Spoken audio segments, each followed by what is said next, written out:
kang tanan ay ko din sa pagkapawi na nakaamit kita sa pagkapawi ni Kristo. Sa bagay, distinct kayo sa pagkapawi.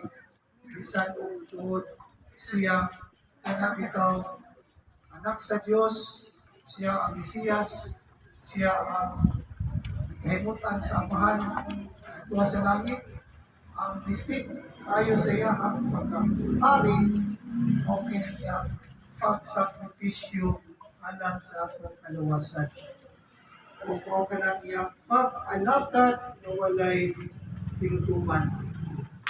Wala pa man, kung wala kitapos ni Jesus ang iyang pag-alakad ka nato, pagservisyo ka nato, sa iyang pagsaka sa langit. Mas uyaw rin kayo niya kakayahan sa pagsilbi ka nato kay 24/7 day in and day out ang atong Ginoong Jesus magpadayon sa pag-alagad ka nato pinaagi ni Hining Santos ng isa ang atong Ginoo ni Brad na ang atong Ginoong Jesus nabanhaw niya siya karon sa tinuod lang dili ako ang na lumala ni Misa karon. Ang tinuod nga nagumala ni Misa karon dili makita sa atong mga mata apan makita siya sa mata sa pagtuo.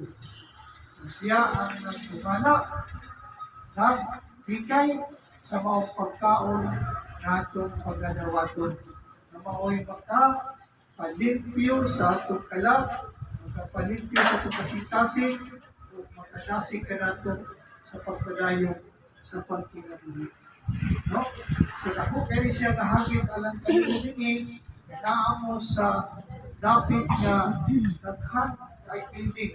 Ako kay building. No? Nara mo sa hilit-hilit. Nara mo sa hilit-hilit.